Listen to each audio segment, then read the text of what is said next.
Hello students, मैं रमेश कुमार साहू और आज मैं आप लोगों को एड्स के बारे में पढ़ाने वाला हूँ। ठीक है, आज हम लोग एड्स के बारे में सीखेंगे और हम लोग नीट के लिए पढ़ने जा रहे हैं एड्स के बारे में। तो हम पूरा एनसीईआरटी भी कवर करेंगे। चलिए समझते हैं कि एड्स क्या होता है। देखिए, एड्स का जो फुल फॉर्म होता है वो होता है एक्वायर्ड इम्यूनो डिफिशियंसी सिंड्रोम। ठीक है, एक्वायर्ड इम्यूनिटी आपने पढ़ा होगा जब आपने इम्यून के बारे में पढ़ा होगा, इम्यूनिटी के बारे में पढ़ा होगा, है ना। Innate immunity, acquired immunity. तो मैं आपको बता दूं, इनेट इम्यूनिटी वो होता है जो बर्थ के साथ हम लोगों के पास होता है। मतलब हम लोग पैदा ही जिस इम्यूनिटी को लेकर के होते हैं, जैसे स्किन वगैरह, है ना, जन्म से ही होता है। लेकिन एक्वायर्ड इम्यूनिटी वो इम्यूनिटी होता है जो कोई भी इंडिविजुअल अपने लाइफ एक्सपीरियंसेस के थ्रू गेन करता है ना। जैसे आप किसी पैथोजन के कांटेक्ट में आते हो, है ना, तो उस पैथोजन के अगेंस्ट आपके बॉडी में जो इम्यूनिटी डेवलप होता है उसी को हम लोग एक्वायर्ड इम्यूनिटी बोलते हैं।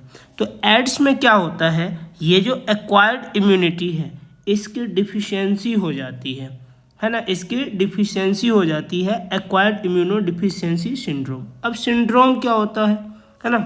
चलो, तो सिंड्रोम का मतलब होता है ग्रुप ऑफ सिम्टम्स, है ना। जब आपके बॉडी में एक्वायर्ड इम्यूनिटी बिल्कुल कम हो जाती है ना, डिफिशियंट हो जाती है, तो आपको बहुत सारे सिम्टम्स आने लगते हैं जिसको अपन सिंड्रोम बोलते हैं। एड्स जो है कोई कंजेनेटल डिजीज़ नहीं है, it's not a congenital disease, है ना। ये बर्थ से नहीं होता है, ठीक है, जेनेटिक डिजीज़ नहीं है। ओके, चलो ठीक है। अब बात करें एड्स के हिस्ट्री के बारे में, तो एड्स को सबसे पहले 1981 में रिपोर्ट किया गया था। इनको साउथ अमेरिका में रिपोर्ट किया गया था, ठीक है। और लास्ट 25 ईयर में 25 मिलियन से ज़्यादा लोगों का डेथ हो चुका है एड्स की वजह से, क्योंकि एड्स का अभी तक कोई इलाज नहीं है ना।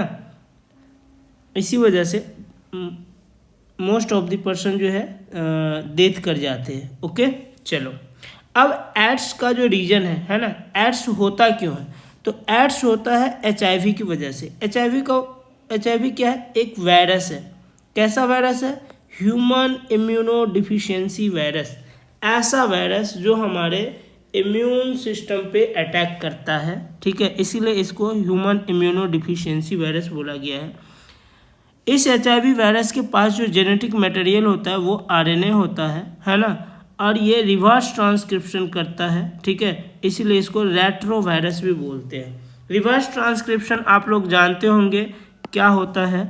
नॉर्मली क्या होता है, DNA से RNA बनता है ना। DNA से जब RNA बनता है तो इसको ट्रांसक्रिप्शन बोलते हैं। क्या बोलते हैं, ट्रांसक्रिप्शन बोलते हैं। लेकिन जब RNA से DNA बनने लगे तो इसको हम लोग क्या बोलते हैं, रिवर्स ट्रांसक्रिप्शन बोलते हैं, ठीक है। और ऐसा रेट्रो वायरस में होता है, जिस वायरस में RNA से DNA बने उस वायरस को हम लोग रेट्रो वायरस बोलते हैं। चलिए देखिए, ये जो आपको डायग्राम दिख रहा है ये एक HIV वायरस का डायग्राम है, ठीक है।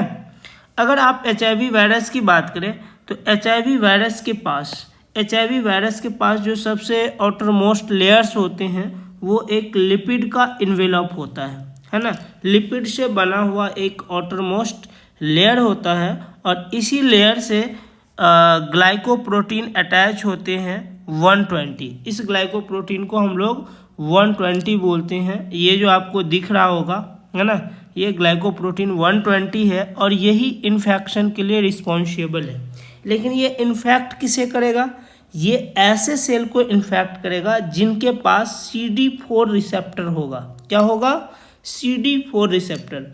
हमारे बॉडी में जो मैक्रोफाजेज होते हैं और हेल्पर टी सेल होते हैं, इन दोनों के पास CD4 रिसेप्टर होता है। इसी रीजन से ये HIV वायरस मैक्रोफाज और हमारे बॉडी का जो हेल्पर टी सेल है, इन दोनों को ये क्या करते हैं, इन्फेक्ट करते हैं, ठीक है। चलिए अब हम बात करते हैं नेक्स्ट, है ना, इस आपको ऑलरेडी पता है कि वायरस के पास कैप्सिड होता है, तो इनके पास भी कैप्सिड होता है। ठीक है, कैप्सिड के 2 लेयर होते हैं, एक P17 का और एक P24 लेयर होते हैं। ठीक है, P17 आउटर लेयर है और P24 इनर लेयर है। ओके, इसके पास कुछ एंजाइम्स भी होते हैं, है ना। 3 टाइप्स के एंजाइम होते हैं। फर्स्ट होता है प्रोटीजेज, ये रेड कलर का, ये आपको दिख रहा होगा। एंड जेनेटिक मटेरियल के तौर पे इसके पास, है ना, 2 डबल स्टैंडर्ड आरएनए होगा, आपको दिख रहा होगा। एक आरएनए ये है और दूसरा आरएनए ये है, और इसी से अटैच आपको 2 एंजाइम दिख रहे होंगे। रिवर्स ट्रांसक्रिप्टेज, ये वही एंजाइम है जो ट्रांसक्रिप्शन के लिए, है ना, रिवर्स ट्रांसक्रिप्शन के लिए रिस्पॉन्सिबल होता है आरएनए से डीएनए बनाने के लिए। और एक और एंजाइम है जिसको इंटीग्रेज बोलते हैं। इंटीग्रेज का काम होता है डीएनए को, वायरल डीएनए को होस्ट के डीएनए के साथ इंटीग्रेट करना। ठीक है, तो ये तीनों एंजाइम है। ओके, आप इतना याद रखना। अब है कि ये एचआईवी का इन्फेक्शन फैलता कैसे है, इसका ट्रांसमिशन कैसे होता है। ठीक है, तो एचआईवी इन्फेक्शन के ट्रांसमिशन की बात करें तो जो सबसे कॉमन होता है वो सेक्सुअल कांटेक्ट की वजह से होता है ना। कोई हेल्दी पर्सन अगर किसी इन्फेक्टेड पर्सन के पास साथ सेक्सुअल इंटरकोर्स करता है तो यह virus, HIV virus, infected person से हेल्दी पर्सन में भी आ जाएगा। ओके, नेक्स्ट जो ट्रांसमिशन होता है कंटामिनेटेड ब्लड के थ्रू, है ना। अगर किसी पर्सन को ब्लड अगर चढ़ाया जा रहा है और कंटामिनेटेड ब्लड अगर चढ़ा दिया गया तो ऐसे में जो हेल्दी पर्सन है, जिन्हें ब्लड की रिक्वायरमेंट थी, जिन्हें चढ़ाया गया है, उनको भी एचआईवी हो जाएगा। ठीक है, नेक्स्ट बात करें शेयरिंग इन्फेक्टेड नेडल। ठीक है, needle as in case of intravenous drug. देखिए इंट्रावेनस ड्रग क्या होता है, आप देखते होंगे जो लोग ड्रग्स लेते हैं, है ना, वो ग्रुप में लेते हैं, 4-5 लोग 10 लोग एक साथ ग्रुप में लेते हैं, है ना, इंट्रावेनस ड्रग नेडल के थ्रू। तो वो लोग क्या करते हैं, नेडल चेंज नहीं करते हैं, एक ही नेडल से सब जो ग्रुप है पूरा का पूरा ग्रुप ड्रग ले लेते हैं। तो अगर ऐसे में किसी एक पर्सन को अगर एचआईवी इन्फेक्शन है तो उस नेडल के थ्रू, है ना, उस नेडल के थ्रू पूरे के पूरे ग्रुप में एचआईवी फैल सकता है। Okay, next from infected mother to her child. अगर कोई मदर है जो कि इन्फेक्टेड है एचआईवी से तो उनके बच्चे में भी क्या होगा, एचआईवी होने के चांसेस ज़्यादा है, प्लाजेंटा के थ्रू लीकेज हो जाएगा वायरस। ओके, चलो ठीक है। तो अब कौन से लोग हैं, so people who are at the high risk. कौन से लोग हैं जो हाई रिस्क पे होते हैं एचआईवी इन्फेक्शन के, तो ऐसे लोग जिनके पास मल्टीपल सेक्सुअल पार्टनर है ना, जिनके पास मल्टीपल सेक्सुअल पार्टनर है, ऐसे लोग हाई रिस्क पे होते हैं। ओके, सेकेंड में है ड्रग एडिक्ट्स जो इंट्रावेनसली ड्रग्स लेते हैं, है ना। थर्ड में है ऐसे इंडिविजुअल जिसको बार बार रिपीटेड ब्लड ट्रांसफ्यूजन की रिक्वायरमेंट होती है, तो वहाँ पे चांसेज है कि कंटामिनेटेड ब्लड का क्या हो जाए, ट्रांसफ्यूजन हो जाए। और फोर्थ नंबर में ऐसे चिल्ड्रेन जिनकी मदर को एचआईवी इन्फेक्शन है, तो उसका भी चांसेज है कि बेबी में भी एचआईवी इन्फेक्शन हो जाएगा। ठीक है, तो ये थे रिस्क के बारे में कि कौन से लोग हैं जो हाई रिस्क पे होते हैं। चलिए अब हम बात करते हैं कि एचआईवी वायरस हमारे बॉडी में क्या काम करता है ना, किस तरीके से वर्क करता है, हमारे सेल को किस तरीके से इन्फेक्ट करता है और हमारे एक्वायर्ड इम्यूनिटी को किस तरीके से डिस्ट्रॉय करता है, हम लोग इसके बारे में पढ़ने वाले हैं। तो देखो आपको दिख रहा होगा यहाँ पे एक एचआईवी वायरस है ना। इस एचआईवी वायरस के पास GP120 है ना, ग्लाइकोप्रोटीन 120 है ना। और मैंने आपको बताया था कि GP120 जो है 120 का रिसेप्टर CD4 प्रोटीन होता है, और जिस सेल के पास CD4 प्रोटीन होगा उसी सेल को ये क्या करेगा, इन्फेक्ट करेगा। तो ये देखिए ये मैक्रोफाज सेल है हमारे बॉडी का और इसके पास CD4 प्रोटीन है। ठीक है, ये रिसेप्टर है GP120 का। है ना।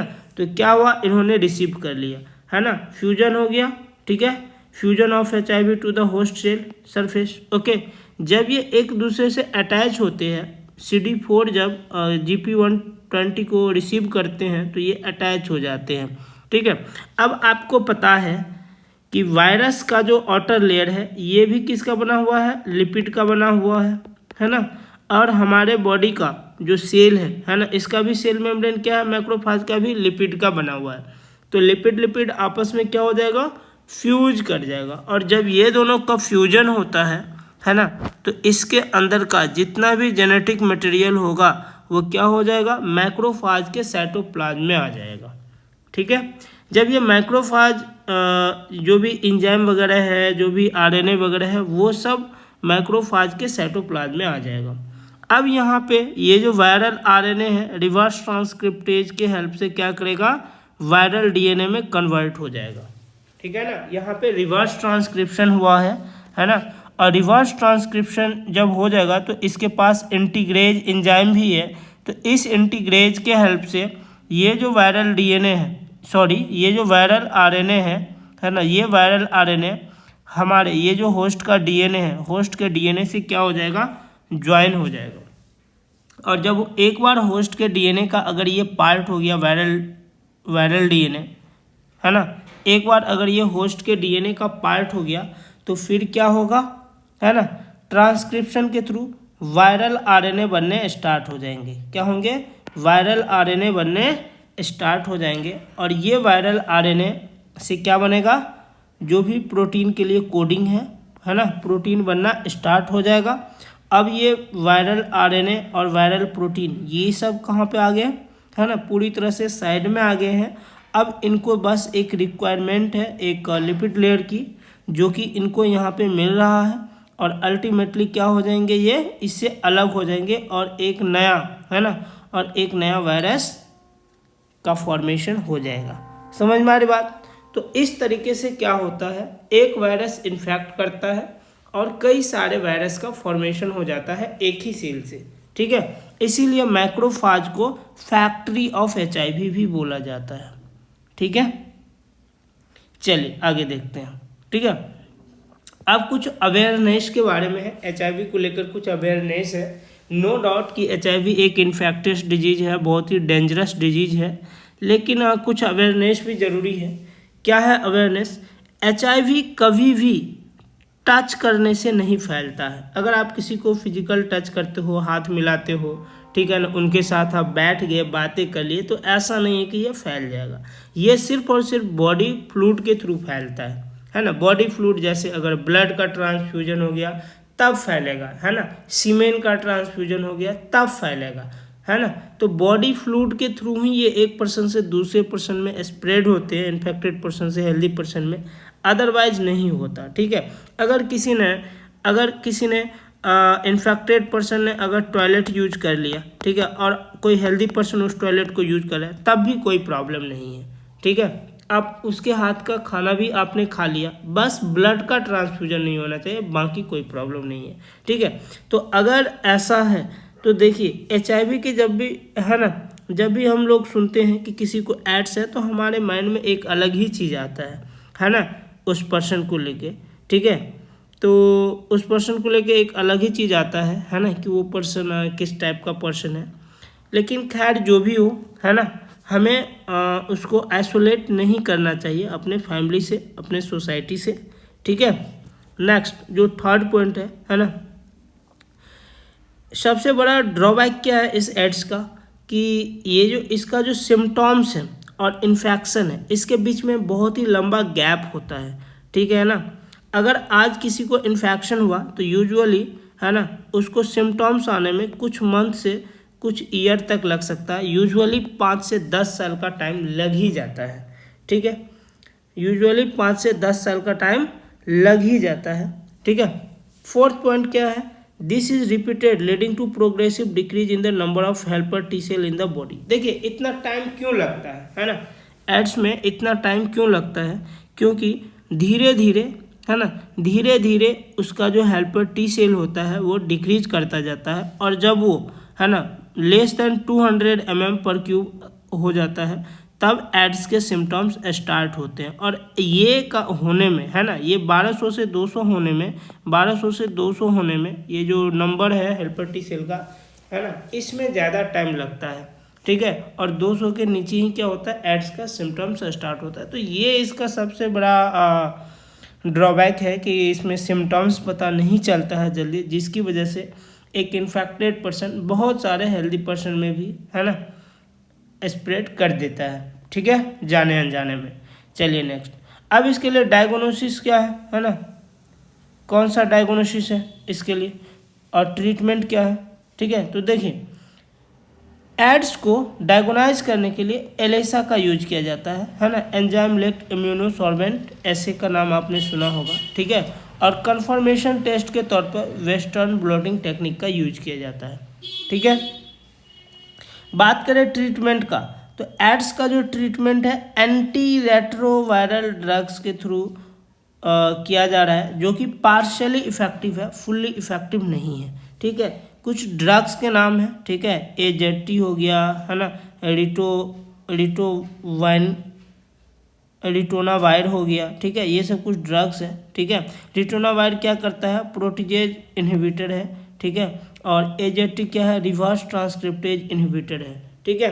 कहीं ना कहीं जो मैकेनिज्म है ना, रिवर्स ट्रांसक्रिप्शन को ये इनहिबिट करता है ना। और रिटोनावायर क्या करता है, प्रोटीजेज को इनहिबिट करता है ना, ठीक है। अब ये सब जो भी ड्रग्स है, ये सिर्फ और सिर्फ, है ना, किसी पेशेंट का लाइफ बढ़ा सकता है ना, उसके ज़िंदगी में कुछ साल और ऐड कर सकते हैं, लेकिन डेथ से प्रिवेंट नहीं कर सकता है, ठीक है। तो सबसे बेस्ट वे क्या है, prevention is better than cure.